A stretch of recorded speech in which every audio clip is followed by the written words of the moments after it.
Salam sejahtera bagi saudara-saudara yang dikasihi oleh Yesus dimanapun saudara berada. Selamat malam. Kita bersyukurkan Tuhan atas kasih dan kebaikan Tuhan bagi kita. Terlebih bagi saudara-saudara yang berada di rumah atau dalam perjalanan tetapi juga mengikuti siaran langsung dari studio mini dari Manado. Pada saat teduh bersama Allah yang sudah berjalan sekian hari, kami percaya saudara-saudara diberkati, umat diberkati, dan pada saat teduh bersama Allah ini, pastikan bahwa saudara bersama seisi rumah, duduk bersama-sama, memiliki firman Allah bersama saudara dengan penuh kerendahan hati. Kita akan belajar firman Tuhan pada malam hari ini. Topik kita malam ini saudara luar biasa. Tapi sebelum datang kepada topik, saudara-saudara yang dikasihi oleh Tuhan, hidup kita ini adalah hidup yang selalu diatur oleh aturan-aturan. Aturan pribadi di rumah tangga, di masyarakat, di mana-mana ada aturan saudara. Di jalan ada aturannya.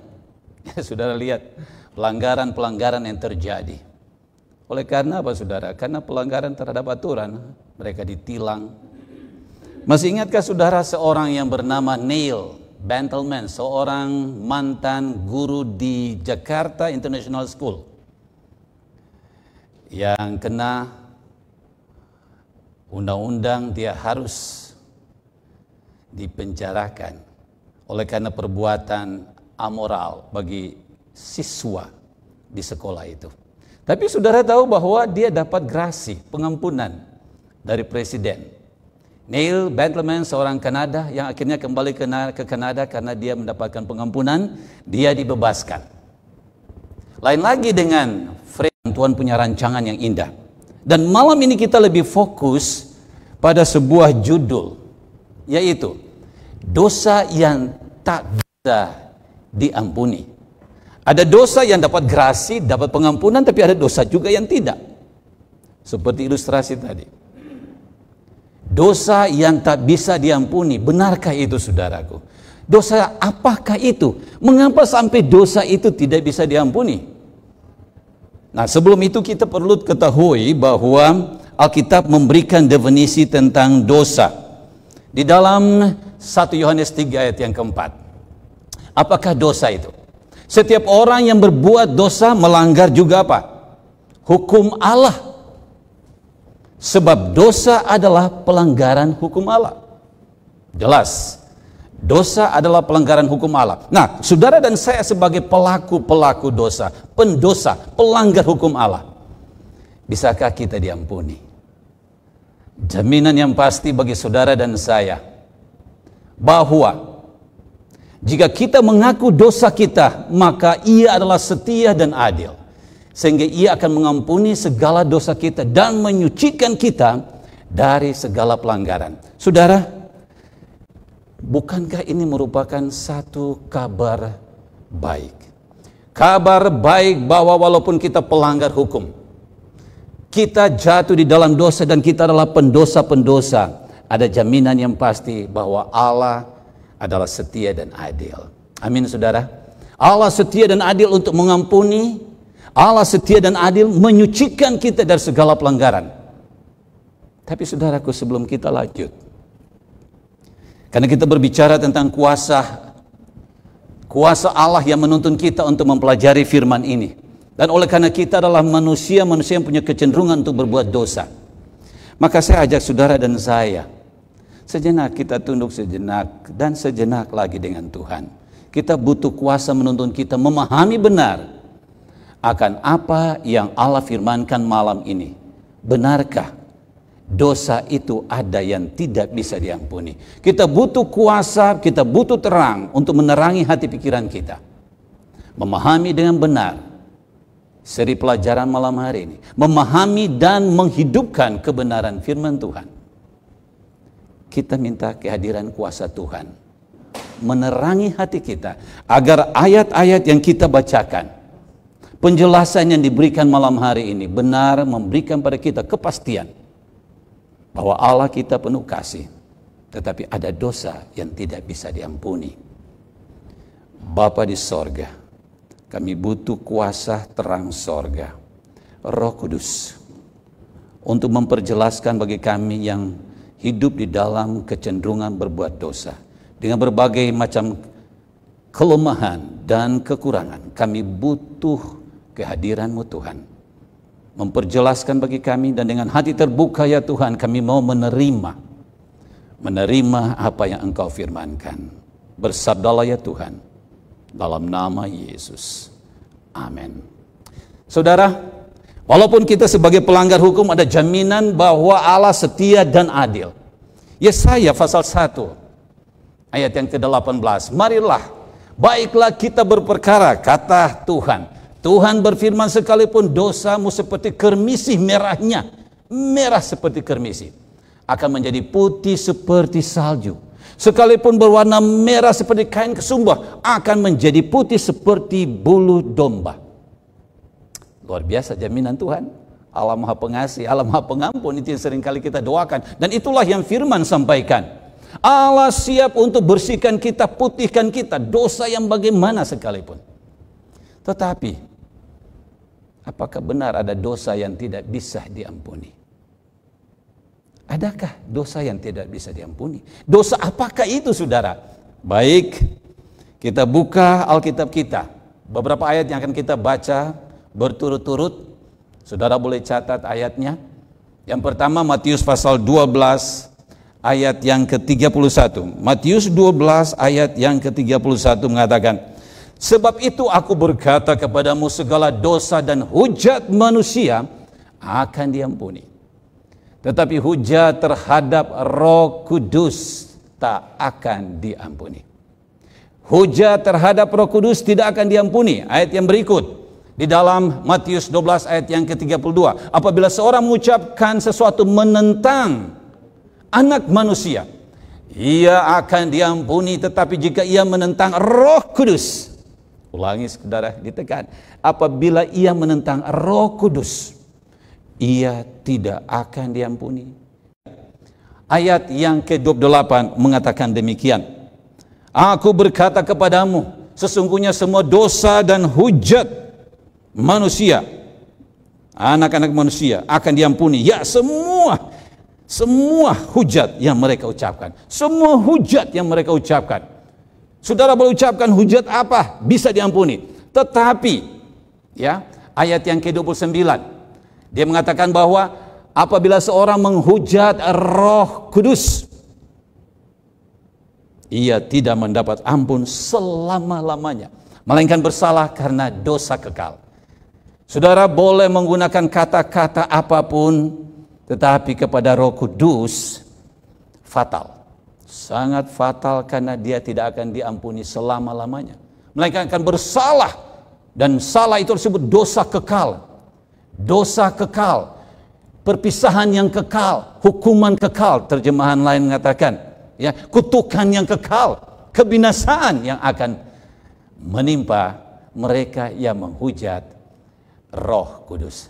Nah, kita sebelum berbicara dan membahas dari firman Allah tentang menghujat Roh Kudus, mari kita gunakan waktu sejenak mencari tahu siapakah Roh Kudus itu. Siapa sesungguhnya Roh Kudus? Ada ayat-ayat yang nanti saudara boleh catat, ya. Kita tidak akan bacakan satu-satu, ada banyak ayat. Saudara boleh dapatkan dikala saudara duduk bersama keluarga, saat-saat teduh bersama alam. Saudara akan dapatkan banyak sekali referensi Alkitab tentang Roh Kudus. Kejadian pasal 1 ayat 1. Pada mulanya, kalau saudara baca penciptaan, ayat yang kedua, bahwa Roh Allah melayang-layang. Dia sudah ada, dia adalah bagian dari Tritunggal Allah yang terlibat di dalam proses penciptaan. Dan pada waktu manusia jatuh di dalam dosa, Allah menjanjikan akan ada seorang penebus, Kejadian pasal 3 ayat 15. Dan janji itu digenapi ketika seorang wanita mengandung dari Roh Kudus, Matius 1 ayat yang ke-20. Matius 1 ayat 20 mengatakan bahwa dia mengandung Roh Kudus. Dikandung adalah Roh Kudus. Roh itu ada dan terus ada sampai penggenapan. Pada waktu Yesus diurapi, Yesus dibaptiskan, keluar dari air. Matius 3:16. Dia keluar dari air. Langit terbuka. Dan Roh Allah nampak bagaikan seekor burung merpati. Pada waktu Yesus di dalam tugas dan dia mengutus murid-muridnya untuk bekerja menginjil, di dalam Matius pasal 28 ayat 19, ayat 20 bahkan, dia mengatakan bahwa pergilah, jadikanlah sekalian bangsa muridku dan baptiskanlah mereka dalam nama Bapa, Anak, dan Roh Kudus. 3 kealahan. Roh Kudus disebutkan di sana. Roh Kudus, siapakah dia? Dia juga adalah penolong, Yohanes 14 ayat 16. Dia adalah roh kebenaran, Yohanes 14 ayat 17, pasal 16 ayat 13. Sebentar saudara kita akan bahas, kita akan fokus pada Yohanes 14, Yohanes 16, ya. Matius pasal 12, Markus pasal 3 dan Lukas 11. Kita akan fokus di situ. Tetapi beberapa saat ini kami hanya memberikan ringkasan, ya. Dia adalah juga roh penghibur, Roh Kudus, Yohanes 14 ayat 26. Dia adalah pengudus, 1 Petrus 1 ayat 1 dan 2. Dia adalah pemeterai, dia yang melakukan pekerjaan pemeteraian menjelang hari penyelamatan. Efesus 4 ayat yang ke-30. Siapa dia? Itulah daftarnya saudara. Nah, kita memasuk di bagian yang lebih penting adalah waktu kita habiskan lebih banyak sedikit untuk menekankan tentang dia yang adalah oknum kealahan dalam tugasnya sementara di bumi ini. Apa sesungguhnya pekerjaan Roh Kudus itu, saudaraku? Yohanes 14 ayat yang ke-26. Yohanes 14 ayat yang ke-26 mengatakan seperti ini. Tetapi penghibur itu, yaitu Roh Kudus yang akan diutus oleh Bapa dalam namaku. Yesus yang menyebutkan, dialah yang akan mengajarkan segala sesuatu kepadamu. Dan dia akan apa? Mengingatkan. Ada 2 pekerjaan utama yang dilakukan oleh Roh Kudus di dalam ayat ini. Yang pertama dia ajarkan, yang kedua dia mengingatkan. Dia mengajarkan segala sesuatu kepada saudara dan saya. Roh perjanjian, Roh Kudus mengajarkan saudara, bila saudara dan saya punya kerinduan untuk belajar firman. Dia ajarkan kita dari tidak tahu menjadi tahu. Dari tahu menjadi mengerti, dari mengerti dapat membedakan mana yang benar, mana yang salah. Dia mengajarkan kita sampai membuat kita memahami apa yang diajarkan bila saudara dan saya lupa diingatkan. Roh Kudus mengingatkan kita tentang apa yang kita sudah pelajari. Jadi bukan hanya mengajarkan, bukan hanya mengingatkan, Roh Kudus juga menginsafkan dunia. Yohanes 14 ayat yang ke-8. Yohanes 16 ayat yang ke-8, dan kalau ia datang, roh perjanjian itu, ia akan menginsafkan dunia akan 3 hal. Dosa, kebenaran, dan penghakiman. Ayat yang ke-11 dia mengatakan, akan dosa karena mereka tetap tidak percaya padaku. Akan kebenaran karena aku pergi kepada Bapa dan kamu tidak melihat aku lagi. Akan penghakiman karena penguasa dunia ini telah dihukum. Saudara-saudara yang dikasihi oleh Yesus, dia menginsafkan dunia akan dosa. Mencuri itu dosa. Dia mengatakan dosa. Anda mencuri, berdosa. Anda berzina, berdosa. Anda ambil istri orang, berdosa. Anda hugel-hugelan, dosa. Ya. Anda berkata dusta, dosa. Ya. Korupsi, dosa. LGBT, dosa. Sodomi, dosa. Dia menginsafkan, dia meyakinkan saudara dan saya bahwa itu dosa-dosa adalah pelanggaran hukum Allah. Tetapi tidak cukup. Dia menginsafkan kita tentang kebenaran. Kebenaran Allah tentang keselamatan. Kebenaran tentang rancangan keselamatan setelah manusia jatuh di dalam dosa. Dia insafkan kita tentang kebenaran. Kebenaran tentang Roh Kudus, tentang dirinya. Kebenaran tentang tubuh ini adalah merupakan bait Roh Kudus untuk jangan dikotori. Kebenaran tentang hari ibadah, dia insafkan saudara dan saya yang belum mengikuti kebenaran. Dia insafkan kita. Itulah pekerjaan Roh Kudus. Bahkan sampai pada penghakiman. Hai orang-orang muda, Pengkhotbah 11 ayat 9, bersukacitalah, bergembiralah, hai pemuda di masa kemudaanmu. Ikut saja seleramu, selera matamu, selera telingamu, selera mulut, apa saja nikmati. Tetapi ingat, segala sesuatu akan dibawa kepada pengadilan. Saudara yang dikasihi oleh Tuhan, Roh Kudus menginsafkan saudara dan saya. Dan bersyukur Roh Kudus juga memimpin dan memberitakan tentang kebenaran. Roh Kudus memimpin kita ke dalam seluruh kebenaran. Bukan hanya satu kebenaran kita ambil, bukan hanya dua kebenaran, tetapi seluruh kebenaran. Kebenaran tentang Yesus. Kebenaran tentang Yesus adalah juru selamat. Kebenaran bahwa Yesus adalah jalan kebenaran dan hidup.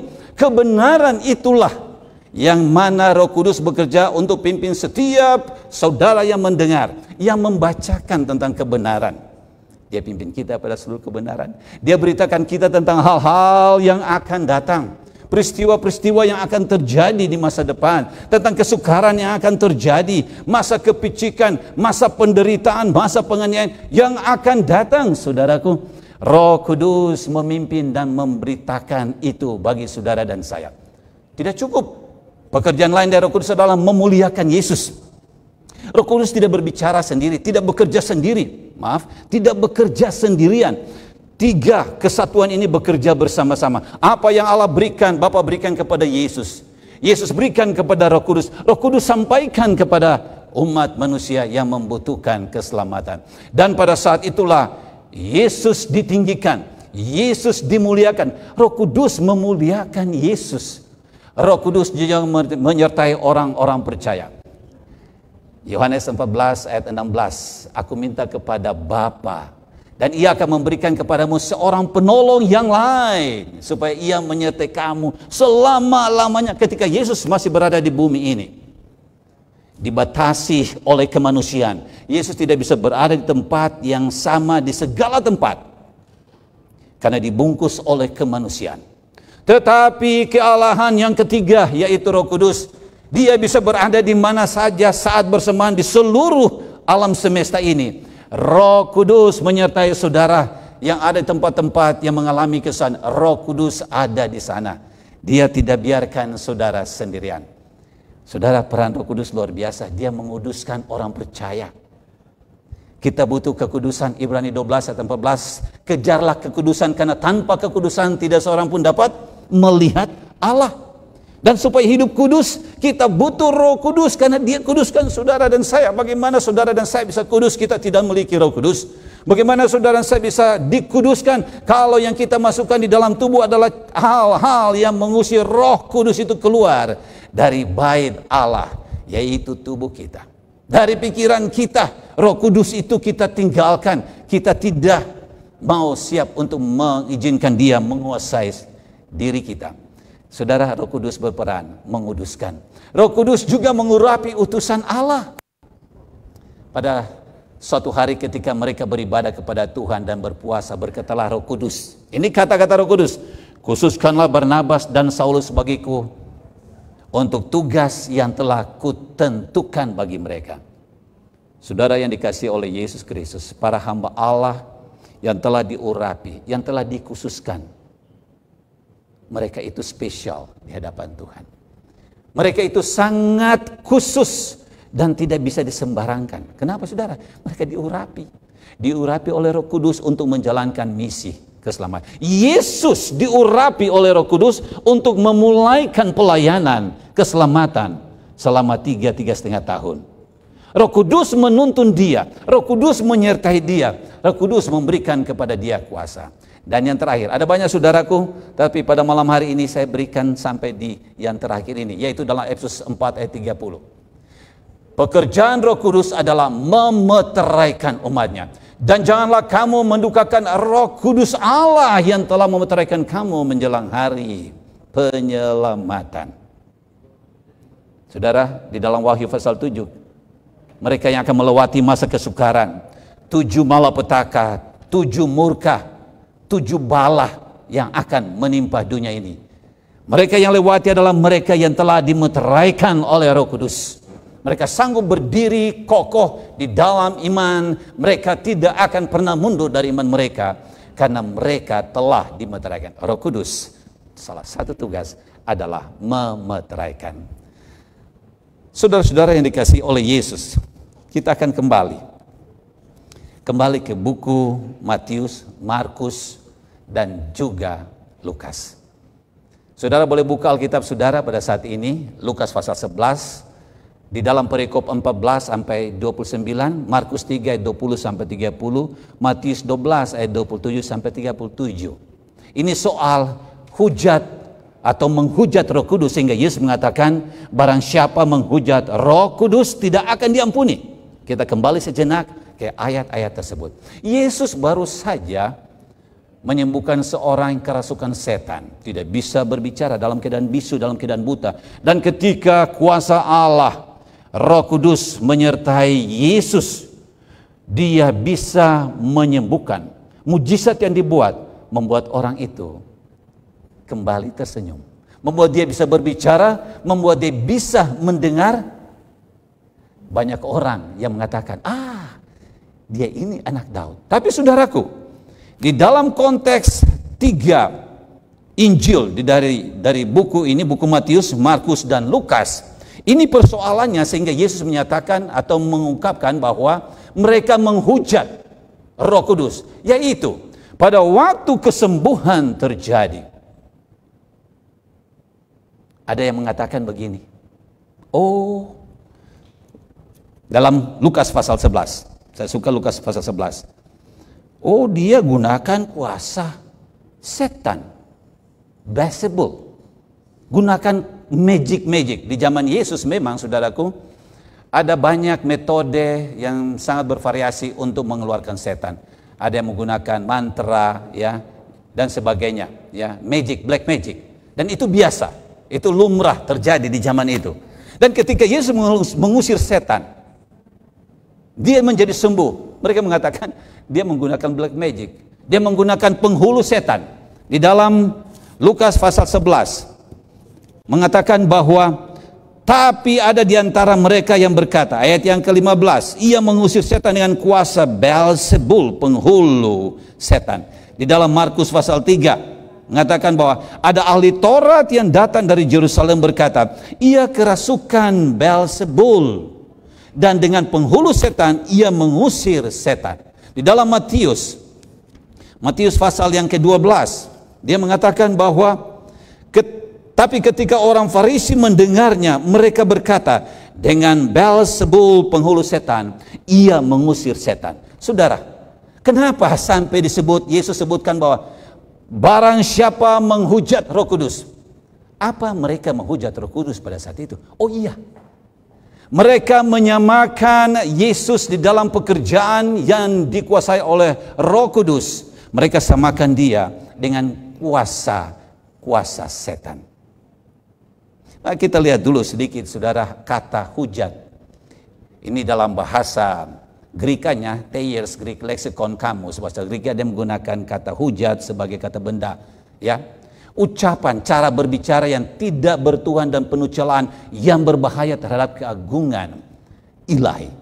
Itu dia punya bahasa yang diterjemahkan dalam bahasa Indonesia. Sedangkan kata kerjanya adalah menghujat. Barang siapapun yang menghujat, setiap orang yang menghujat, berbicara penuh celaan. Dalam bahasa aslinya blasphemio ini, saudara. Blasphemio artinya berbicara penuh celaan, penuh caci maki, fitnah. Dan saat itu mereka fitnah, mereka cela, mereka mencaci maki Roh Kudus yang digunakan oleh Yesus untuk menyembuhkan orang yang kerasukan setan. Saudara yang dikasihi oleh Tuhan Yesus, mereka coba menghubungkan baik ahli Taurat, baik orang Farisi, orang-orang yang tidak menerima perbuatan yang Yesus lakukan. Mereka hubungkan kepada setan semua perbuatan keajaiban yang Yesus buatkan, yang mana kuasa Roh Kudus bekerja bersama Yesus. Saudara-saudara yang dikasihi oleh Yesus, saya ingin berikan dua contoh di dalam Alkitab.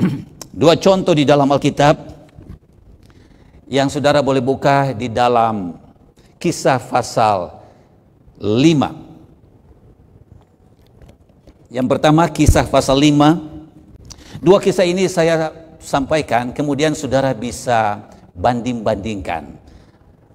Dosa menghujat Roh Kudus, Roh Allah, Roh Tuhan, dan dosa yang tidak menghujat. Yaitu yang pertama, kisah Ananias dan Safira. Wah, semua tahu ceritakan bukan? Pada umumnya anak-anak tahu cerita Ananias dan Safira. Mereka sudah mengatur punya sebidang tanah. Ya. Mereka menjual tanah. Mereka dua duduk bersama mendiskusikan.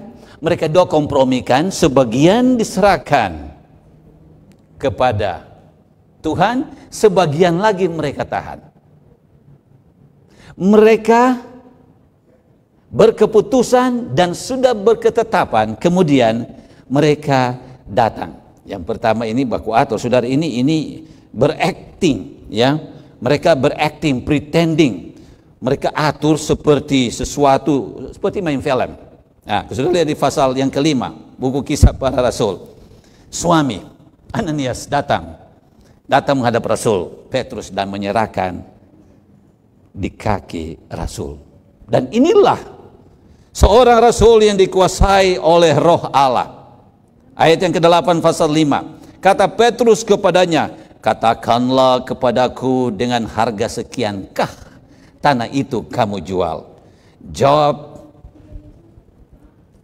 saya ke atas dulu, ayat yang ketiga.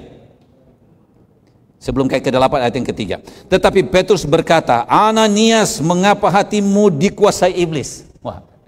Dia membaca, Roh Kudus berbicara kepadanya, dan dia berkata, hai Ananias, mengapa hatimu dikuasai iblis, dipenuhi oleh iblis, tidak ada ruang untuk Roh Kudus lagi, sehingga engkau mendustai Roh Kudus dan menahan sebagian dari hasil penjualan tanah itu. Dia langsung mengatakan, engkau mendustai Roh Kudus. Engkau tidak mendustai saya, Rasul, tapi engkau mendustai Roh Kudus. Saudara, tidak lama langsung dia jatuh mati. Diatur senarionya, dramanya. 3 jam kemudian sang istri datang. Sang istri menghadap Rasul.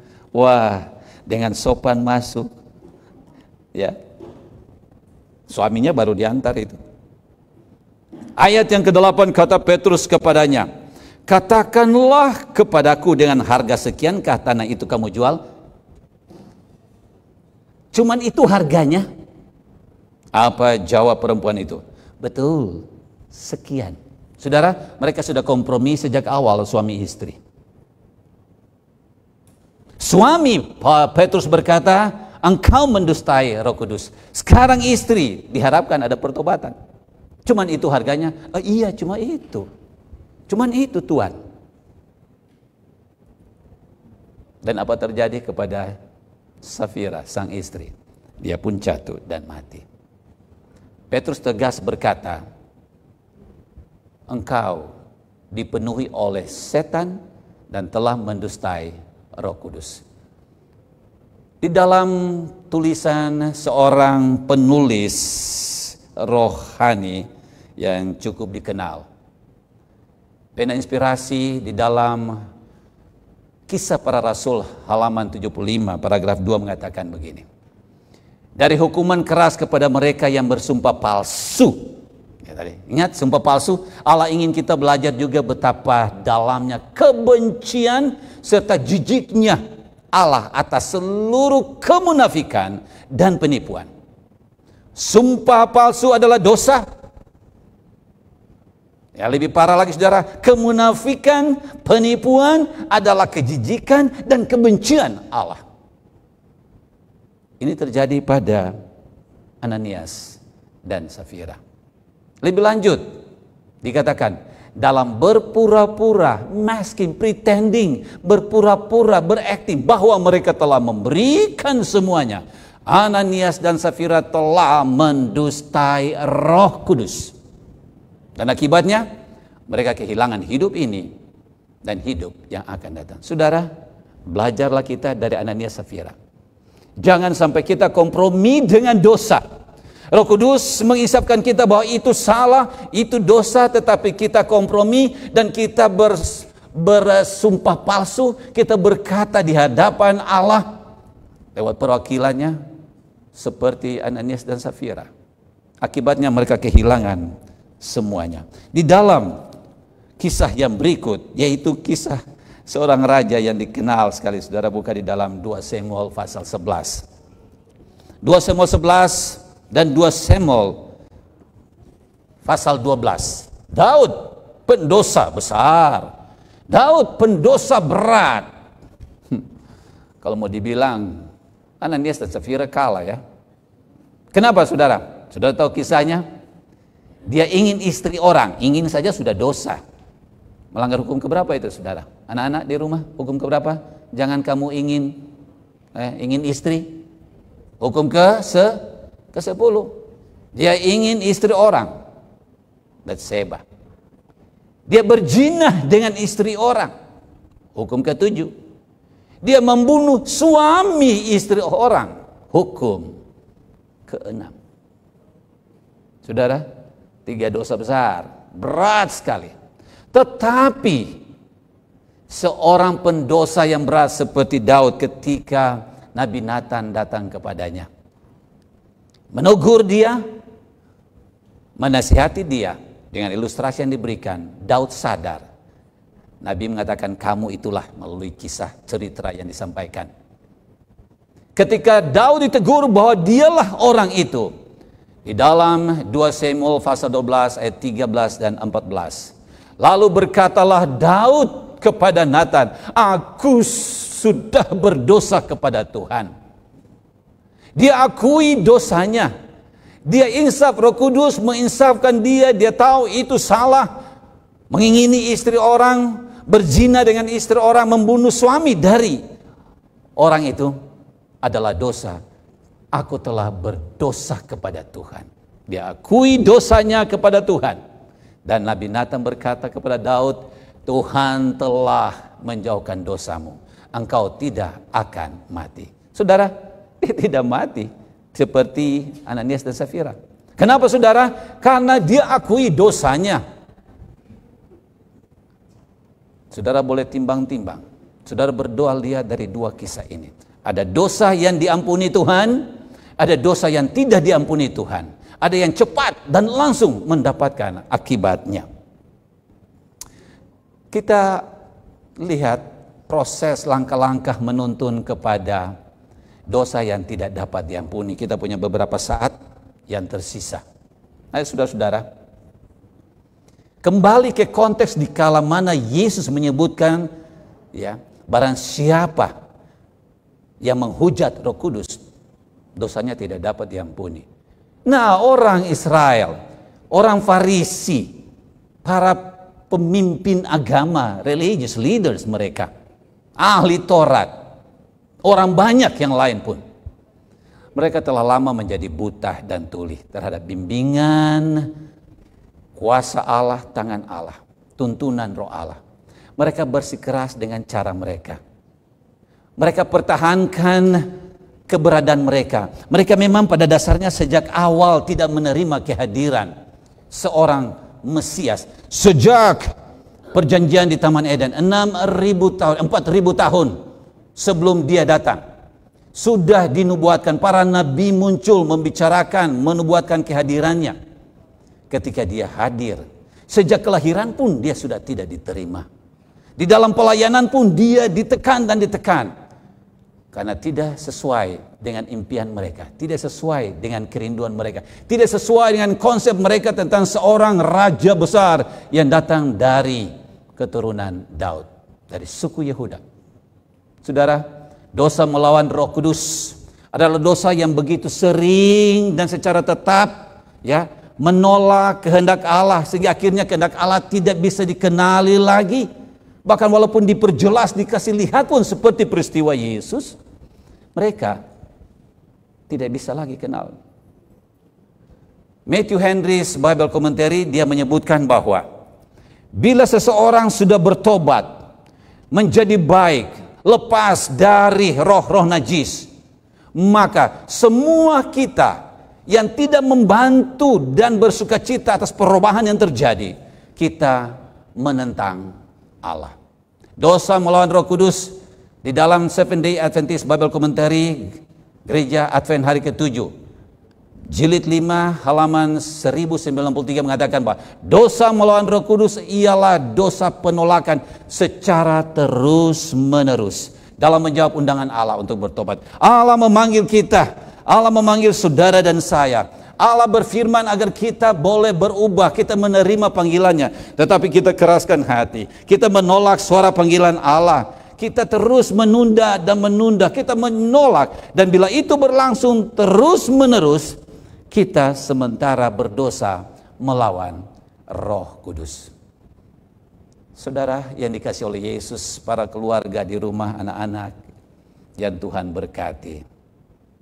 Jika cukup lama menutup mata dan telinga terhadap cara Allah, jika cukup lama membalikan pandangan daripada pekabaran yang Allah kirimkan, jika cukup lama lebih menyukai pendapat pandangan dari pribadi sendiri, gagasan diri sendiri, dan bukan pandangan Allah yang mau ditempatkan di dalam pikiran kita, akhirnya tidak bisa mengenali kebenaran Allah, tidak bisa mengenali keindahan Allah, tidak bisa mengenali kebaikan Allah.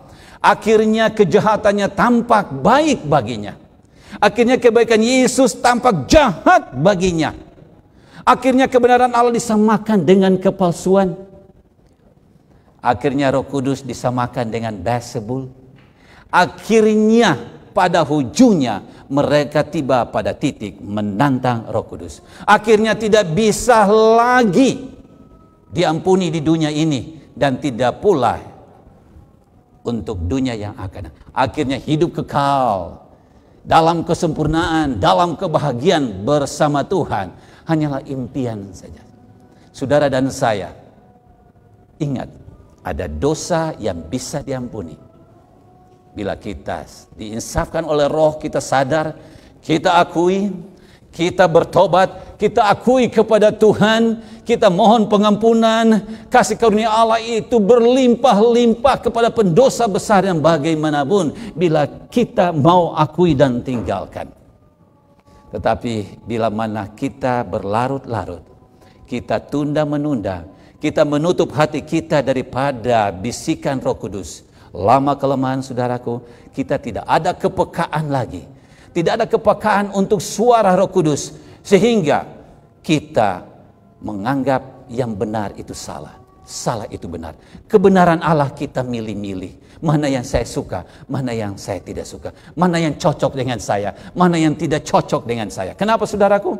Karena Roh Kudus tidak lagi menyertai kita. Saudara-saudara, jangan dukakan Roh Kudus Allah.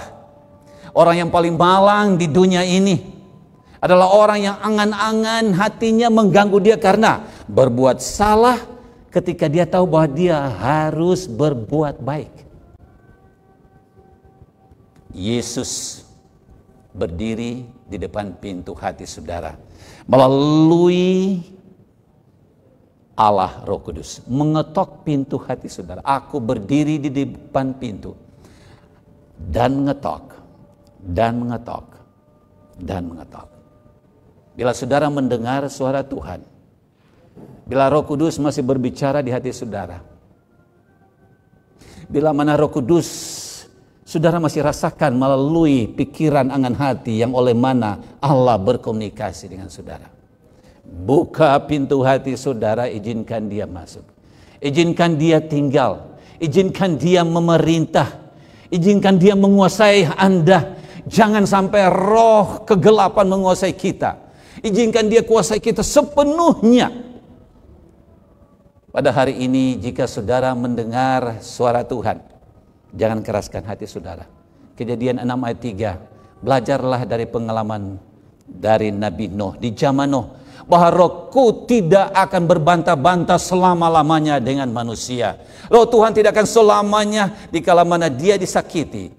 Makanya di dalam Efesus pasal 4 ayat 30, jangan dukakan Roh Kudus Allah. Jangan saudara, jangan dukakan Roh Kudus Allah. Bila dia didukakan, dia akan tinggalkan kita. Kita akan kehilangan pengharapan, kita akan kehilangan kehidupan kekal bersama Yesus. Malam hari ini, buka hati saudara. untuk terima Yesus, kuasa Roh Kudus. Jadikan saudara siap bagi hari Tuhan yang semakin dekat. Amin.